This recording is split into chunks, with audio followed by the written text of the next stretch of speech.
Hay cosas que un hombre hace una sola vez en la vida, no porque aprenda del error, sino porque no sobrevive para repetirlas.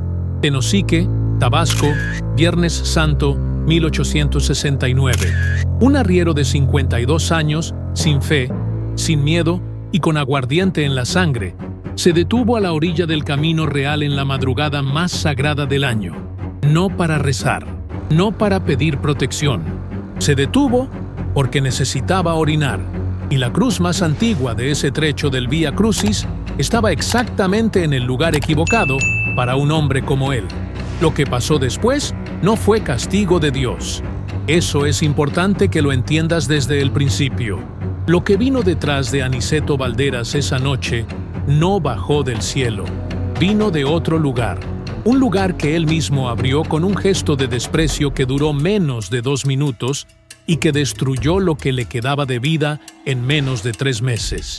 En esta historia, vas a descubrir por qué la 7ª estación del Vía Crucis carga un peso distinto a las otras 13. Vas a entender lo que significa, en el esoterismo cristiano, crear una grieta, una fisura entre el mundo de los vivos y lo que existe del otro lado. Y vas a seguir, paso a paso, lo que Aniceto vio, oyó y sintió desde la madrugada en que todo comenzó hasta la mañana en que lo encontraron hincado frente a la cruz, muerto, con los ojos abiertos y un círculo de huellas alrededor del cuerpo que nadie supo explicar. Apaga la luz, cierra la puerta y no le eches un ojo al reloj si marca las 3 de la mañana. Si llegaste hasta aquí, ya sabes que este canal no es para cualquiera. Es para quienes aguantan escuchar lo que casi nadie se atreve a contar. Las historias que los pueblos guardan en voz baja, que los viejos susurran después de medianoche y que los jóvenes fingen no creer, pero duermen con la luz prendida de todas formas. Si todavía no estás suscrito, hazlo ahorita. No por obligación, hazlo porque lo que viene en este video te va a hacer querer estar aquí cuando llegue la próxima historia. Activa la campanita también, porque estas historias no esperan. Y antes de continuar, quiero saber algo. ¿De qué país, de qué ciudad, de qué colonia nos estás escuchando ahorita? Escríbelo en los comentarios. Puede ser Ciudad de México, Guadalajara, Monterrey, algún pueblo del interior de Tabasco, o quizás otro país completamente distinto. No importa. Quiero saber dónde estás mientras escuchas esto. Y una cosa más, ¿alguna vez sentiste que algo te seguía después de pasar por un lugar sagrado? Una sensación de presencia, un frío que no venía del aire, un ruido sin explicación. Cuéntalo en los comentarios. Cada relato que dejas aquí puede convertirse en el próximo video de este canal. Tenosique de Pino Suárez está en el extremo oriente del estado de Tabasco, enclavado entre la selva y el río Usumacinta, a pocos kilómetros de la frontera con Guatemala. En 1869 era un pueblo ribereño de vida lenta, con un comercio que dependía de las rutas de mulas y de embarcaciones que bajaban el río cargadas de café, cacao y madera. La población era mayormente mestiza, profundamente católica, marcada por siglos de mezcla entre la tradición española traída por los colonizadores y las creencias mayas que nunca desaparecieron del todo. Solo se escondieron bajo la superficie de los rituales cristianos. La Cuaresma, en aquel Tenosique de mediados del siglo XIX, no era únicamente tiempo de devoción religiosa. Era la época en que las reglas invisibles del mundo se volvían más rígidas. Los más viejos sabían que ciertos caminos no debían recorrerse de madrugada durante la Semana Santa, que ciertos lugares cargaban un peso acumulado por generaciones de fe y de miedo, y que ese peso protegía tanto como aprisionaba. El camino real que entraba al pueblo, flanqueado por las 14 cruces de cantera del Vía Crucis, era uno de esos lugares. Cada cruz había sido colocada décadas antes por manos de devotos que creían estar marcando no solo una ruta religiosa, sino una frontera, una línea entre el mundo ordenado de los vivos y algo menos definido que existía en los márgenes de la noche. Por ese camino, en aquel Viernes Santo de 1869, llegó Aniceto Balderas. Aniceto Balderas tenía 52 años y el tipo de cuerpo que la vida dura esculpe sin piedad, brazos gruesos como troncos de ceiba, manos encallecidas de tanto jalar rienda, voz ronca de tanto gritar contra el viento y contra las mulas que se emperraban en el camino entre Tenosique y los pueblos ribereños del Usumacinta. Era arriero de oficio y de alma, de esos hombres que pasan más tiempo en la vereda que en casa, y que construyen con eso una filosofía simple y brutal sobre la vida. Para Aniceto, el mundo cabía en pocas palabras. Nacías, trabajabas, morías. Todo lo demás era invención de curas para controlar a los débiles. No era un hombre malo en el sentido que la palabra carga hoy. Era indiferente, y esa indiferencia era quizás más peligrosa que la maldad deliberada. No creía en Dios, no creía en santos, no creía en diablos. Tomaba aguardiente con la moderación suficiente para funcionar y el exceso suficiente para sentirse invencible. Tenía fama de mujeriego y no le daba pena. Los que lo conocían decían que Aniceto era del tipo de hombre que solo respeta lo que puede ver, tocar y cobrar. Prudencia, su esposa, era el opuesto silencioso de él. Mujer de pocas palabras y mucha resignación, había aprendido con los años que discutir con Aniceto era tan útil como rezarle a la lluvia para que parara en plena cosecha. Ella sabía cosas que él ignoraba, no por instrucción, sino por intuición, y por años escuchando las historias que las mujeres más viejas del pueblo se contaban entre sí. Cuando él llegó esa noche, supo antes de preguntar que algo andaba mal. El padre Eladio era el responsable de la parroquia de Tenosique ese año, hombre metódico, formado en la tradición tridentina, más administrador que místico. No era del tipo que creía fácilmente en manifestaciones sobrenaturales. Lo que vio en el umbral de su iglesia esa tarde lo cambió para siempre, y quienes convivieron con él en los años siguientes decían que nunca más durmió sin dejar una vela encendida. Modesta, la curandera, era la figura que el pueblo consultaba cuando los rezos del padre no alcanzaban.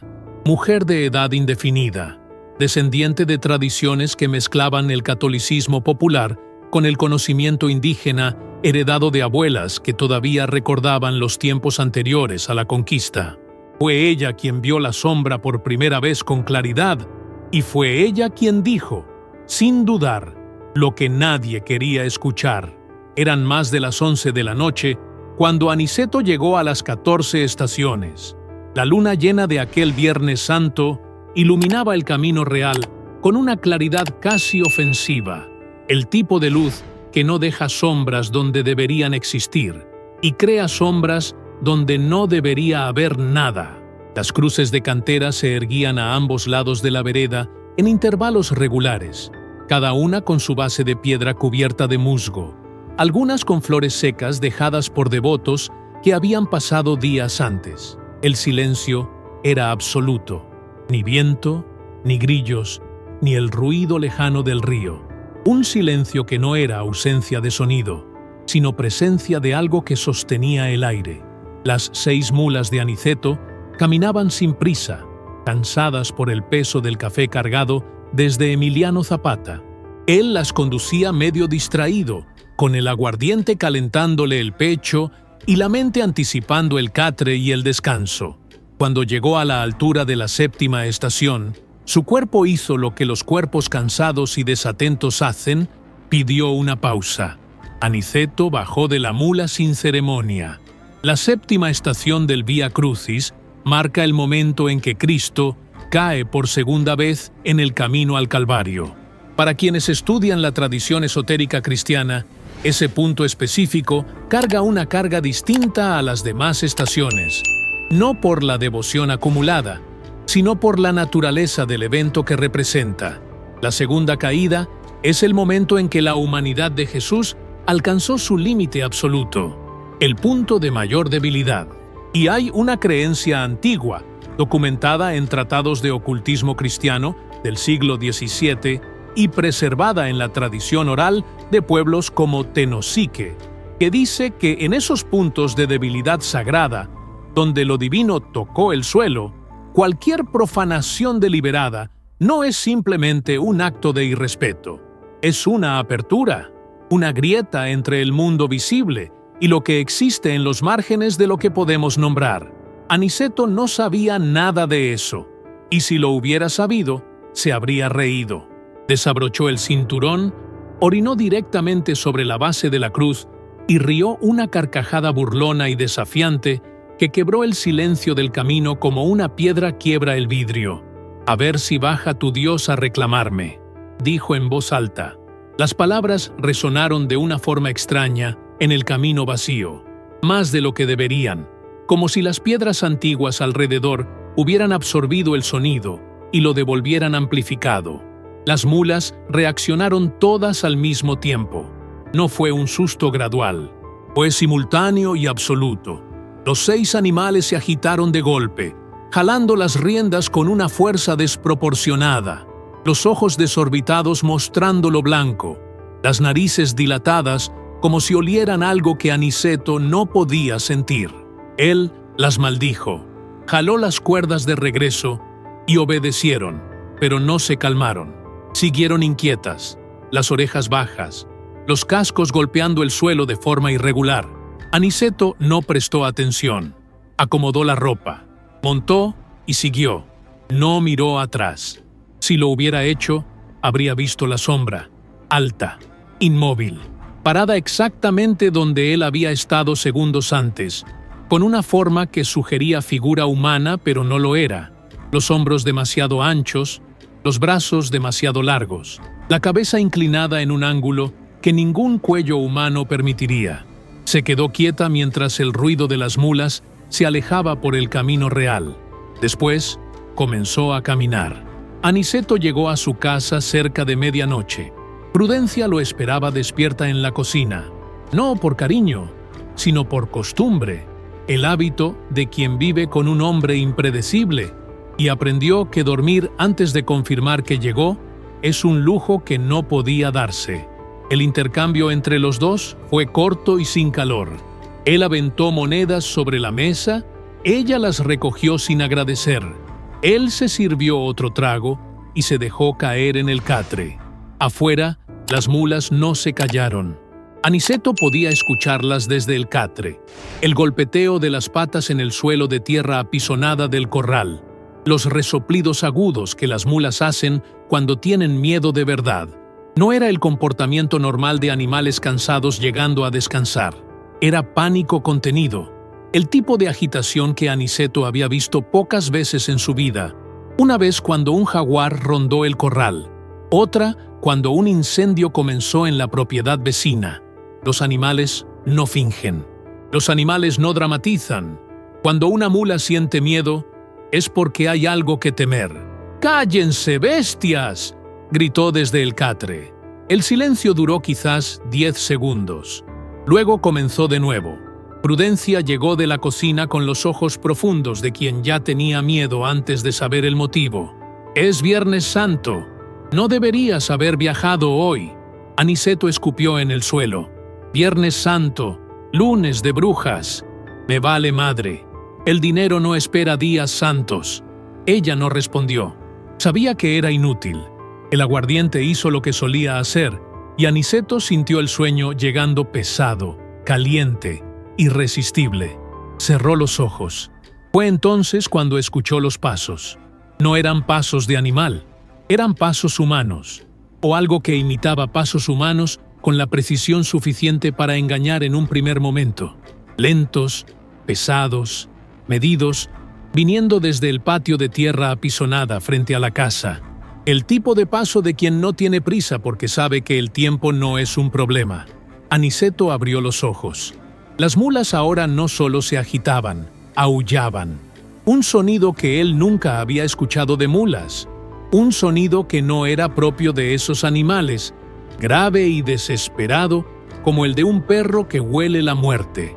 Aniceto se levantó del catre, tomó el machete que siempre colgaba junto a la puerta y salió al patio. La luna iluminaba todo con esa claridad de provincia que no deja rincones oscuros. No había nadie. El patio estaba vacío. La calle más allá del portón estaba vacía. Los árboles al fondo estaban inmóviles. Pero las mulas, todas amontonadas en una esquina del corral, temblando, con espuma blanca en los hocicos, miraban hacia el centro del patio, como si hubiera algo ahí. Aniceto miró el suelo. Las huellas estaban en la tierra, profundas, grandes, descalzas, avanzando desde el portón en línea recta hasta el centro exacto del patio. Y ahí terminaban, sin regresar, sin desviarse, como si quien las había hecho hubiera caminado hasta ese punto y simplemente dejado de existir en el plano físico. Aniceto se agachó y pasó la mano sobre la última huella. La tierra estaba caliente, no tibia, caliente, con el tipo de calor que queda después de que algo pesado estuvo parado en un lugar demasiado tiempo. Se levantó de un salto, miró alrededor, giró el cuerpo en todas direcciones. Nada, solo el sol brutal de Tabasco, que ya había bajado horas antes, y el canto de las chicharras que, se dio cuenta en ese momento, había parado por completo. Entró a la casa, echó la tranca a la puerta. Prudencia lo miraba desde el rincón con los ojos muy abiertos. ¿Qué viste? Nada, dijo él. Vete a dormir. Pero Aniceto no durmió esa noche, porque los pasos volvieron poco después de medianoche y no pararon hasta que amaneció, circulando la casa a ritmo constante, siempre al mismo compás, nunca acercándose a la puerta, nunca alejándose lo suficiente para dejar de escucharse. Una vuelta, otra, como un centinela que no necesita descanso marcando el perímetro de algo que ya había decidido que era suyo. Necesito pausar aquí un momento. Sé que estás escuchando esto ahorita, quizás con los audífonos puestos, quizás con la pantalla del celular iluminando el cuarto oscuro, quizás junto a alguien que ya te pidió que dejaras de reproducir esto porque le está dando miedo. Y si estás escuchando solo, de madrugada, ya sabes exactamente lo que sintió Aniceto esa noche, esa sensación de que el silencio a tu alrededor no está vacío, sino lleno de algo que no puedes nombrar. Si este video te está perturbando de la manera correcta, haz una cosa ahorita. Dale like, suscríbete al canal y activa la campanita. No porque necesite los números, sino porque vas a querer estar aquí cuando llegue la próxima historia. Y la próxima es todavía más pesada que esta. Pero lo que de verdad quiero saber es lo siguiente. ¿Alguna vez despertaste de madrugada sin motivo aparente? Las 3 de la mañana, ojos abiertos de repente, esa certeza extraña de que algo cambió en el ambiente mientras dormías. Escríbelo en los comentarios. ¿Cuántos de ustedes ya sintieron eso? ¿Un ruido sin explicación? ¿Un paso en un pasillo vacío? ¿Un frío que no venía de ninguna ventana abierta? Cuéntame también si alguna vez pasaste por un lugar sagrado y sentiste que te estaban observando. Un cementerio, una iglesia antigua, una cruz a la orilla del camino. Esas historias que tu familia guarda y casi nunca cuenta en voz alta, mándalas en los comentarios. Porque lo que viene ahorita en este video te va a hacer entender por qué ciertas puertas nunca deberían abrirse. El sábado de Gloria amaneció con un calor que no era natural para esa época del año. No el calor húmedo y familiar de Tabasco que los moradores de Tenosique conocían desde chicos, era otro tipo de calor, seco y pesado, el tipo que presiona el pecho y hace que la respiración se sienta insuficiente. Aniceto despertó empapado en sudor, con la cabeza retumbando y los ojos hundidos de quien no había cerrado los ojos de verdad en ningún momento de la noche. Se quedó acostado varios minutos mirando el techo de palma, tratando de convencerse de que todo había sido el aguardiente, solo el aguardiente. Prudencia entró al cuarto sin tocar. Las mulas no comieron, no tomaron agua, siguen en el mismo rincón. Aniceto salió al patio. A la luz del día, las marcas en la tierra eran todavía más perturbadoras que a medianoche. La claridad del sol de Tabasco no dejaba margen para la duda ni para la distorsión que la mente cansada puede crear en la oscuridad. Las huellas estaban ahí, nítidas, profundas, con una presión en la tierra que sugería un peso muy por encima de lo humano. Aniceto las siguió con los ojos desde el portón hasta el centro del patio, donde terminaban de forma abrupta. Se agachó sobre la última y sintió de nuevo lo que había sentido la noche anterior. La tierra seguía caliente. Debajo de un sol que apenas había salido, en un patio que había permanecido a la sombra durante toda la noche, la tierra debajo de esa huella estaba caliente como brasa, cubierta de ceniza. Se levantó de un salto, miró alrededor. Nada, solo el sol brutal de Tabasco y el canto de las chicharras. «Pendejadas», se dijo, «puras pendejadas». Pero su voz no cargaba la convicción de siempre. ¿Cargaba otra cosa? La voz de un hombre que repite una frase en la que ya no cree, como quien reza sin fe esperando que la repetición sustituya la certeza. Cuando giró para volver a la casa, las mulas lo estaban mirando todas al mismo tiempo, no hacia el comedero vacío, no hacia el agua que no habían tocado, hacia él, todas a la vez, con una fijeza que no era de animal, era de algo usando los ojos del animal para observar, para evaluar, para registrar. Aniceto entró a la casa y cerró de un portazo. Por la tarde tenía entregas que hacer en el pueblo, café encargado que no podía esperar, dinero que necesitaba entrar. Prudencia se quedó en la puerta mientras él cargaba 2 mulas. Con esa expresión que él había aprendido a reconocer en años de matrimonio, no era súplica, era advertencia. Algo no está bien, Aniceto. Quédate. Él no se quedó. El camino estaba vacío.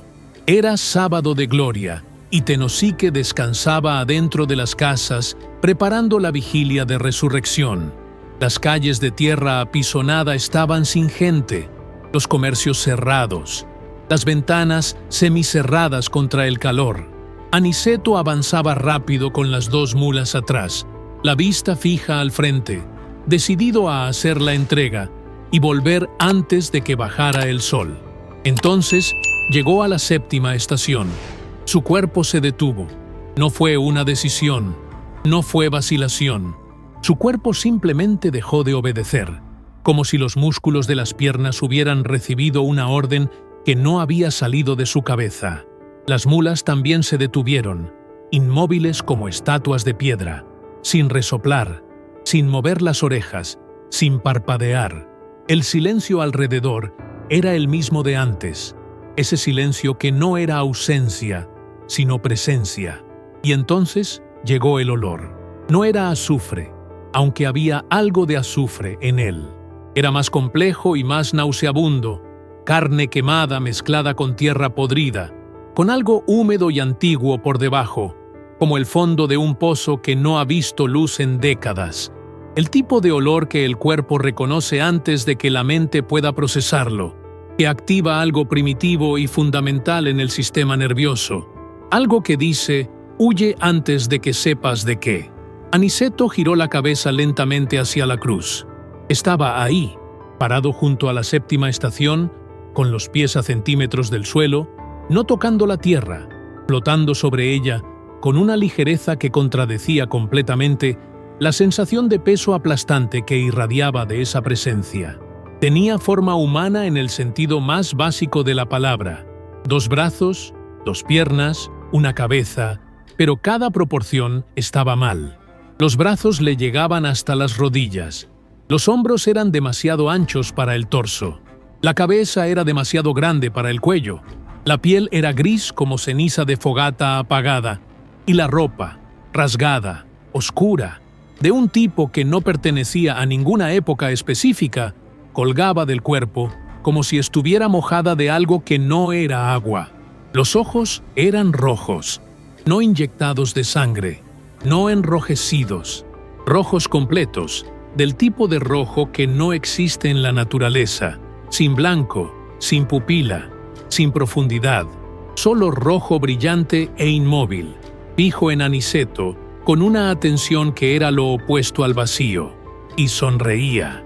Una sonrisa que comenzaba en las comisuras correctas de una boca humana y terminaba donde no debería, demasiado ancha, con dientes que no eran dientes, sino algo más afilado e irregular, como fragmentos de hueso encajados a las apuradas, en una estructura que no había sido diseñada para sonreír de esa forma. Aniceto intentó gritar. El aire no salió. Intentó mover las piernas. No obedecieron. Las mulas cayeron de rodillas gimiendo, no un gemido de animal, sino un gemido que sonaba perturbadoramente cercano al llanto humano, como si el dolor que sentían fuera de una naturaleza que sus cuerpos no habían sido hechos para soportar. El ente habló. La voz era múltiple, no el eco de una voz única, sino varias voces simultáneas en frecuencias distintas, desafinadas entre sí, como si varias bocas estuvieran produciendo el mismo sonido desde lugares distintos, al mismo tiempo. ¿Me buscabas? Las piernas de Aniceto temblaron. El ente dio un paso al frente, un paso sin movimiento real de los pies, un desplazamiento en el espacio, como si la distancia entre los dos simplemente disminuyera sin que hubiera locomoción de por medio. Orinaste sobre lo sagrado y abriste una puerta. Otro desplazamiento, más cerca, ahora. El frío irradiaba de él como irradiaría del interior de una caverna profunda. No el frío del aire, el frío de ausencia de calor, de ausencia de vida, de ausencia de todo lo que mantiene el mundo familiar y seguro. No soy castigo divino, Aniceto. Las voces múltiples pronunciaron su nombre con una familiaridad que fue más aterradora que cualquier amenaza directa. Soy oportunidad. Tú me llamaste. Un último desplazamiento. A unos metros ahora. Y ahora soy tuyo. El hechizo se rompió. Aniceto no supo explicar después cómo logró mover el cuerpo. Dijo solo que fue como si una cuerda invisible que lo sujetaba hubiera sido cortada de una vez. Gritó, azotó a las mulas con toda la fuerza que tenía, dejó las cargas, dejó todo y corrió. Las mulas corrieron con él, en pánico total, los cascos tronando en la tierra seca del camino real. Pero mientras corría, y eso fue lo que lo destruyó por dentro en los meses siguientes, podía escuchar los pasos detrás, constantes, medidos, siempre a la misma distancia, ni acercándose ni alejándose, como si el ente no necesitara correr, porque sabía que no había a dónde ir, como si el destino ya estuviera fijado, y el recorrido fuera solo una formalidad que Aniceto necesitaba completar por su propia cuenta. Llegó al pueblo gritando, sin las cargas, sin el dinero, con los ojos de quien ha visto algo que no tiene nombre adecuado en ningún idioma humano. La gente salió de las casas.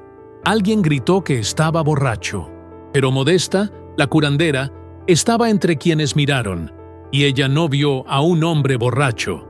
Vio la sombra 2 pasos detrás de él. Aniceto corrió directo a la iglesia. Se estrelló contra las puertas con los puños y el pecho, y la desesperación de quien no tiene nada más que ese último recurso.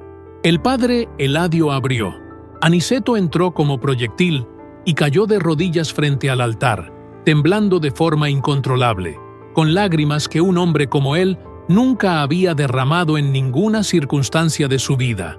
«Padre, algo me sigue». El padre Eladio lo miró.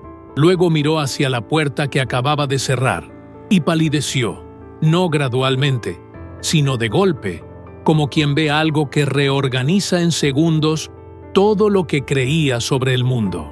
Porque ahí, en el umbral, parada exactamente donde comenzaba el suelo sagrado, estaba la sombra, inmóvil, sonriendo, esperando con la paciencia de quien no conoce la prisa, porque no conoce el tiempo de la forma en que lo conocen los vivos.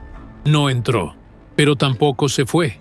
El padre Eladio era un hombre de formación tridentina, disciplinado, metódico, del tipo que confía más en el catecismo que en la intuición. Había pasado años en Tenosique administrando sacramentos, resolviendo disputas de tierras con la mediación de la palabra de Dios y lidiando con los excesos ocasionales de una parroquia ribereña que mezclaba el catolicismo con creencias que la Iglesia nunca había logrado erradicar del todo. Había escuchado relatos de apariciones, de casas embrujadas, de muertos que regresaban. Siempre había encontrado una explicación racional, o, cuando no la encontraba, había archivado el caso en la categoría de lo inexplicable y seguido adelante. Lo que estaba parado en el umbral de su iglesia esa tarde de sábado de gloria no cabía en ninguna categoría que él conociera. Pasó las primeras 3 horas intentando lo que sabía hacer: agua bendita aplicada a aniceto, que temblaba en la banca de la primera fila sin poder parar. Rosarios rezados en voz alta, con la intención y la convicción que décadas de sacerdocio habían construido en él. El ritual menor de bendición del espacio, recorriendo la nave con el turíbulo de copal, mientras murmuraba las oraciones en latín que había memorizado en el seminario. La sombra en el umbral no se movió, no retrocedió, no reaccionó al sonido de las oraciones ni al olor del incienso. Se quedó exactamente donde estaba, con esa inmovilidad que no era de estatua, era de depredador, que no necesita moverse porque la presa ya está cercada. El padre Eladio mandó llamar a Modesta. Ella llegó al anochecer, cruzó el atrio sin vacilar, pasó junto a la sombra en el umbral sin desviar la mirada, y la sombra no hizo nada, solo la siguió con esos ojos rojos sin pupila mientras ella entraba. Modesta examinó a Aniceto en silencio durante varios minutos. Revisó sus ojos, sus manos, el ritmo de la respiración. Luego se giró hacia la puerta y se quedó mirando a la sombra con una expresión que no era miedo, era reconocimiento. «Esto no se va a ir con rezos», le dijo al padre Eladio. «Entonces, ¿qué hacemos?». Modesta tardó en responder.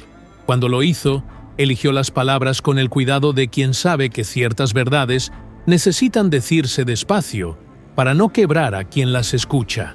Nada, ya es parte de él. Lo seguirá hasta que muera. Y quizás después. El padre Eladio protestó con la vehemencia de un hombre que había pasado toda su vida creyendo que la fe bien aplicada resuelve cualquier cosa. Modesta lo dejó terminar. Luego explicó lo que sabía, lo que había aprendido de su abuela, que lo había aprendido de la suya, en una cadena de conocimiento que antecedía la llegada de los españoles, y había sobrevivido todo lo que intentó borrarla. Había entidades, dijo ella, que no eran demonios en el sentido cristiano de la palabra, no servían al infierno, no obedecían a ninguna jerarquía espiritual reconocible, eran más antiguas que esa clasificación, existían en los márgenes del mundo visible, en lugares de frontera, orillas de ríos, encrucijadas, umbrales y especialmente en puntos donde lo sagrado y lo profano habían entrado en contacto violento. Un sacrilegio deliberado en un punto de poder espiritual no era solo una ofensa religiosa, era una señal, una llama encendida en la oscuridad que decía: aquí hay alguien sin protección, sin fe, sin barrera. Ven. Y algo había venido. El padre Eladio escuchó todo en silencio. Luego preguntó si había algún ritual, alguna oración, alguna intervención posible. Modesta negó con la cabeza. No porque no existieran recursos, existían, y ella los conocía, sino porque ese caso específico había pasado el punto en que los recursos externos funcionarían. El ente no solo había seguido a Aniceto, se había fijado en él, había encontrado en su incredulidad radical, en su total ausencia de protección espiritual, un vínculo que solo podría deshacerse por el propio Aniceto, y únicamente si era capaz de una contrición genuina, completa, sin reservas. Un hombre que había pasado 52 años ridiculizando cualquier forma de fe, tendría que encontrar esa contrición dentro de sí. Y Modesta, mirando a Aniceto temblar en la banca de la iglesia, no era optimista. Aniceto pasó 3 días encerrado en la iglesia. Durante ese tiempo, el atrio de la parroquia fue vaciándose progresivamente. Las familias que normalmente asistían a las misas matutinas comenzaron a desviar el camino. Las madres jalaban a los hijos hacia el lado opuesto de la calle cuando pasaban cerca. Los perros del barrio aullaban en conjunto cada vez que la campana de la iglesia marcaba las horas, como si el sonido los perturbara de una forma que iba más allá de lo físico. Los pájaros dejaron de posarse en los árboles del atrio. Los propios árboles parecían distintos, no enfermos, no secos, pero con algo en la forma en que las ramas se movían o dejaban de moverse cuando soplaba el viento. Dentro de la iglesia, Aniceto dormía en intervalos cortos y atormentados. En los momentos de vigilia se quedaba con los ojos fijos en la puerta, donde la sombra permanecía inmóvil en el umbral, de día y de noche, con una constancia que era ella misma una forma de tortura psicológica. No necesitaba entrar, no necesitaba hacer nada, solo estar ahí, visible, permanente, era suficiente para impedir que Aniceto descansara, comiera o pensara con claridad. El padre Eladio registró todo en su diario de parroquia, un cuaderno de pasta negra que décadas después sería encontrado en un archivo municipal de Tenosique en estado precario de conservación. Las entradas de esos 3 días son las más perturbadas de todo el documento. La caligrafía, normalmente metódica y uniforme, se vuelve irregular, con palabras tachadas y reescritas, frases incompletas y una entrada en particular que dice únicamente, en latín, non est ex nobis, no es de los nuestros. Una frase que en el contexto de la teología católica significa exactamente lo que Modesta había dicho de otra manera. Aquello no pertenecía a ninguna categoría que la Iglesia reconociera como su responsabilidad. Al 4.º día, Aniceto salió. No porque estuviera recuperado, no porque hubiera encontrado valentía o resignación. Salió porque el peso de la culpa, del miedo y de la vergüenza se había vuelto más insoportable que la perspectiva de enfrentar lo que estaba afuera. Había algo profundamente cruel en la mecánica de lo que le sucedía. El ente no necesitaba atacar, no necesitaba amenazar directamente. Bastaba con estar presente para que la mente de Aniceto hiciera todo el trabajo de destrucción por su propia cuenta. Salió por la puerta de la iglesia y la sombra comenzó a seguirlo de inmediato, retomando su posición habitual, unos metros atrás, siempre visible, nunca acercándose lo suficiente para que pudiera ignorar su presencia, nunca alejándose lo suficiente para que pudiera olvidar por unos minutos que estaba ahí. Prudencia lo recibió en casa con los ojos rojos de tanto llorar. ¿Qué hiciste? ¿Qué demonios hiciste? Aniceto no respondió. Entró, cerró la puerta, se sentó en el piso con la espalda contra la pared y se quedó mirando el espacio vacío al frente, con la expresión de quien hace cálculos que no tienen resultado favorable. Esa noche, los pasos volvieron a circular la casa, y volvieron a la siguiente, y a la que vino después. Las semanas que siguieron fueron una deterioración sistemática y visible de todo lo que Aniceto había sido. El arriero de 52 años que había cruzado décadas de caminos difíciles, mulas tercas y negocios duros con la resiliencia inflexible de quien cree que el mundo es solo lo que se puede ver y tocar, ese hombre desapareció a cámara lenta durante los meses de abril y mayo de 1869. Dejó de trabajar primero. Las rutas que había recorrido por décadas, los encargos que constituían su sustento, las mulas que eran su herramienta y su orgullo, todo quedó parado. No porque no pudiera físicamente, sino porque cada vez que intentaba salir, la sombra estaba ahí, visible para él, a plena luz del día, siguiéndolo a una distancia que los demás no podían ver, pero que él sentía con una certeza física y absoluta. La gente del pueblo comenzó a apartarse, no por crueldad, por instinto. Había algo distinto en Aniceto que la gente sentía antes de poder nombrarlo. Los niños corrían cuando lo veían. Las mujeres se persignaban discretamente. Los hombres desviaban el saludo, miraban para otro lado, encontraban motivos para estar en otro lugar. Prudencia fue la última en irse. Se quedó más tiempo del que cualquier persona razonable se habría quedado, por obligación, por miedo al juicio del pueblo, quizás por un resquicio de lo que había sido su vida con ese hombre antes de todo esto. Pero una mañana de mayo despertó. Miró a Aniceto sentado en el piso del cuarto, con los ojos fijos en la nada, y supo que ya no había nada que ella pudiera hacer ahí. Tomó lo que era suyo y se fue a la casa de su hermana sin dejar recado. Aniceto quedó solo con la sombra que circulaba la casa de madrugada, solo con los pasos que no paraban, solo con la voz, porque la voz había comenzado. Modesta lo encontró semanas después en estado grave, sentado en el piso de la casa vacía, flaco como espantapájaros, con los ojos hundidos de quien no duerme de verdad desde hace meses. «¿Me habla?», le dijo cuando la vio entrar. «Cada noche me dice cosas que había hecho, cosas que había pensado, cosas que ni él mismo recordaba haber pensado, memorias antiguas y enterradas de actos y omisiones que la conciencia guarda en los lugares más oscuros, que el ente parecía conocer con una completud que ningún ser humano podría tener. «Aniceto, tienes que hacer las paces», dijo Modesta. «Ve a la cruz, pide perdón de verdad, con todo tu ser».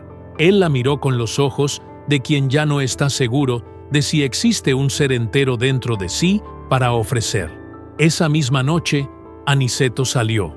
Modesta dijo después que había intentado acompañarlo, que había sentido, con esa certeza visceral que décadas de trabajo espiritual construyen en ciertas personas, que no debía ir solo. Pero Aniceto había salido antes de que ella pudiera prepararse, como si necesitara hacer aquello en el momento exacto en que la decisión había sido tomada, antes de que el miedo volviera a ocupar el espacio que la resolución había abierto por unos segundos. El camino real estaba vacío esa noche. No había luna llena como en el Viernes Santo, solo el cielo oscuro de Tabasco con sus estrellas densas y el sonido lejano del Usumacinta corriendo su curso antiguo e indiferente. Aniceto caminó hasta la séptima estación con la sombra 2 pasos atrás, como siempre. Llegó frente a la cruz de cantera cubierta de musgo y se quedó parado por un momento que los testigos que lo observaban a distancia, porque había gente que lo había seguido sin que él se diera cuenta, Modesta entre ellos, describieron como muy largo. Luego se hincó y rezó, no con las palabras correctas, porque Aniceto nunca había aprendido las palabras correctas. Rezó con lo que tenía: el miedo, la vergüenza, el arrepentimiento genuino de un hombre que había pasado 5 décadas construyendo una armadura de escepticismo y la veía deshacerse pedazo a pedazo desde la madrugada en que había cometido el acto más estúpido de su vida. Rezó con lágrimas que no intentó contener, porque ya no había nadie dentro de él con fuerza suficiente para contenerlas. «Perdón, perdón, perdón». La sombra se acercó, más cerca que nunca había estado, no la distancia habitual de metros que había mantenido desde el principio, sino centímetros. Modesta, que observaba desde la orilla del camino, dijo que sintió el aire alrededor enfriarse de una forma que no era natural, que los vellos de los brazos se le pararon y que la vela que sostenía en la mano se apagó sin que hubiera viento. La sombra se quedó parada directamente detrás de Aniceto hincado, con esa altura desproporcionada que hacía que incluso agachada su silueta se proyectara sobre él como una cubierta. «Perdón», susurró Aniceto por última vez. La sombra habló. Modesta dijo que escuchó la voz, esa voz múltiple y desafinada, pronunciar algo que no pudo reproducir después, no porque no hubiera escuchado con claridad, sino porque las palabras no pertenecían a ningún idioma que ella conociera. No eran español. No eran ninguna de las lenguas indígenas que había aprendido a lo largo de su vida. Eran otra cosa, sonidos que el aparato fonador humano no está construido para producir, que llegaron a sus oídos como llegan ciertas frecuencias graves, no por el canal auditivo normal, sino por el hueso, por el pecho, por el estómago. Después de eso, silencio. Modesta esperó. Los otros que observaban a distancia esperaron. Nadie se acercó, no porque hubiera miedo de lo que podría pasar, sino porque había algo en ese silencio que parecía definitivo, que parecía cierre, y nadie quiso interrumpirlo antes de que estuviera completo. Cuando finalmente se acercaron, Aniceto estaba muerto, hincado frente a la séptima estación, con las manos juntas sobre la base de la cruz, con los ojos abiertos mirando la piedra al frente, con una expresión que todos los que la vieron describieron de la misma forma: terror absoluto congelado en el rostro de un hombre en el momento exacto en que algo había entrado o salido de él. No había forma de determinar cuál de las dos cosas había ocurrido primero. Alrededor del cuerpo, en la tierra del camino real, un círculo perfecto de huellas descalzas, grandes, profundas, con esa presión antinatural que Aniceto había encontrado en su propio patio meses antes. El círculo se cerraba sin falla, sin interrupción, como si algo hubiera girado a su alrededor repetidas veces hasta el momento final. Y dentro del círculo, más allá de las huellas de Aniceto hincado, no había ninguna otra marca. El padre Eladio bendijo el cuerpo esa misma noche. La discusión sobre dónde enterrarlo duró 2 días. El cementerio principal de Tenosique estaba junto a la iglesia y había resistencia genuina entre los moradores a la idea de tener a Aniceto enterrado en suelo consagrado, no por crueldad, sino por miedo. El padre Eladio insistió. Murió pidiendo perdón frente a una cruz, argumentó. Eso le da derecho al descanso cristiano. Prevaleció, pero el entierro se hizo en un rincón lejano del cementerio, cerca del muro, lejos de las demás tumbas. Poca gente asistió. Lo que sucedió después es lo que transforma esta historia de un caso aislado de 1869 en algo que Tenosique todavía carga hasta hoy. En los años inmediatamente posteriores a la muerte de Aniceto, los moradores que recorrían el camino real durante la noche, especialmente durante la Semana Santa, comenzaron a reportar una presencia junto a la séptima estación. No necesariamente la figura completa que Aniceto había descrito, con los ojos rojos y los brazos demasiado largos. Algo más sutil, una sombra parada junto a la cruz que no correspondía a ninguna fuente de luz visible, que estaba ahí cuando no la mirabas directamente y desaparecía cuando enfocabas los ojos en ella. El tipo de cosa que la mente racional descarta como ilusión óptica y que la mente que creció escuchando las historias correctas reconoce de inmediato como otra cosa. El padre Eladio registró 4 relatos formales en los años siguientes al caso de Aniceto, 4 feligreses que vinieron a él por separado, sin conocer el relato de los otros, describiendo la misma sombra en el mismo punto del camino. Los registró en su diario con una objetividad que contrastaba con la perturbación de las entradas escritas durante los 3 días en que la sombra había permanecido en el umbral de su iglesia, como si con el tiempo hubiera aprendido a documentar lo inexplicable, sin intentar explicarlo más. El diario del padre Eladio desapareció del archivo municipal de Tenosique en algún momento entre las décadas de 1940 y 1960. No hay registro de que haya sido destruido ni transferido, simplemente ya no estaba ahí cuando un investigador local fue a buscarlo.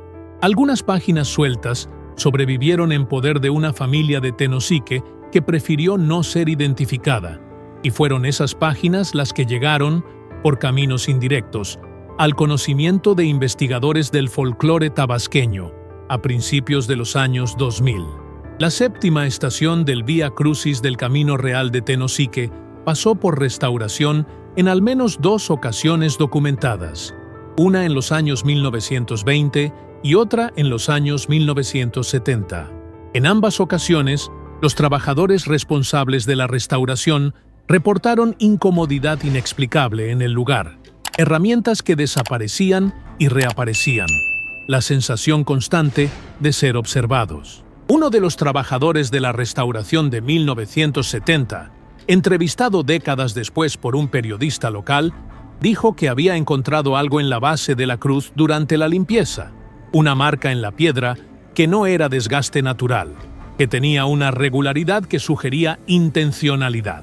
Cuando se le presionó sobre lo que la marca representaba, dijo únicamente que parecía la impresión de dedos grandes, demasiado profundos para haber sido hechos por manos humanas. La tradición oral de Tenosique preservó el caso de Aniceto Balderas de una forma específica, no como historia de terror para asustar niños, sino como advertencia funcional, transmitida de padres a hijos sobre el comportamiento correcto frente a las 14 estaciones del camino real.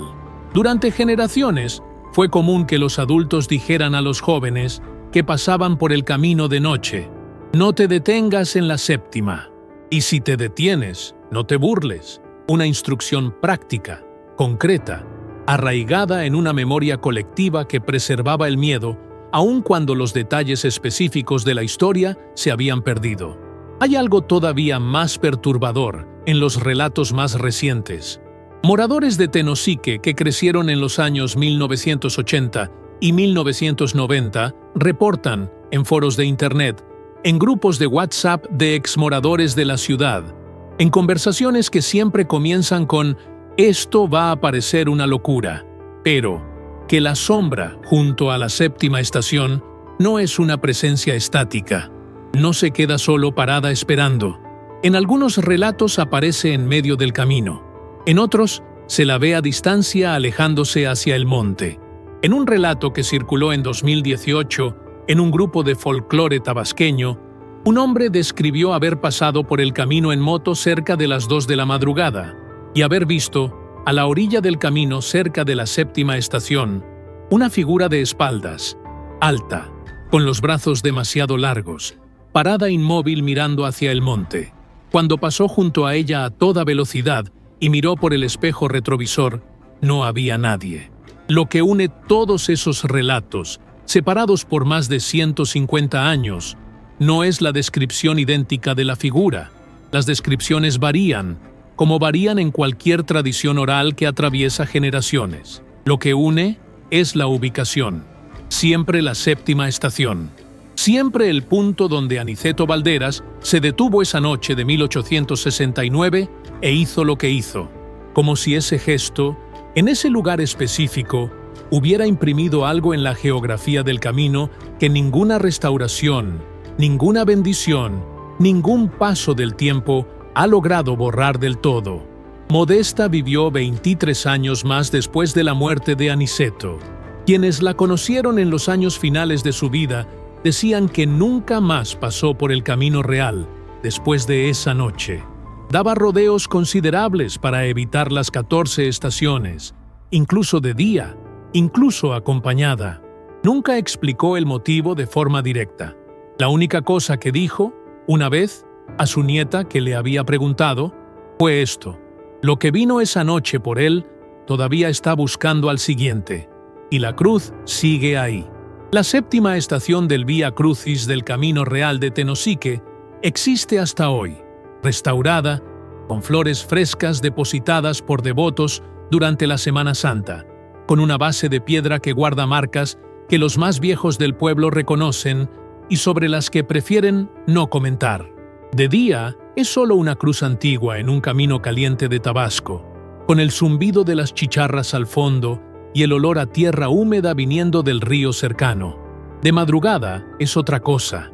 Pregúntale a cualquier morador de Tenosique que haya pasado por el camino real después de medianoche, especialmente en Semana Santa, especialmente en las noches de luna llena que iluminan el camino con esa claridad extraña que no deja sombras donde deberían existir.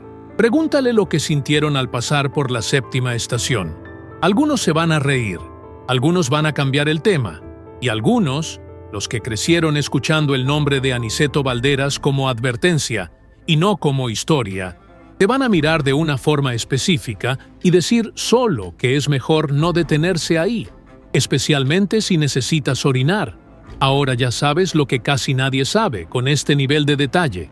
No la versión resumida que circula en los pueblos. No el relato de 3 frases que las abuelitas cuentan a los niños que no quieren dormir. Escuchaste el caso completo de Aniceto Balderas, el sacrilegio, la grieta, el ente que vino, los 3 meses de destrucción lenta, la noche final frente a la séptima estación y el círculo de huellas que nadie supo explicar. Ahora cargas una historia que Tenosique guardó por más de 150 años en el tono de voz bajo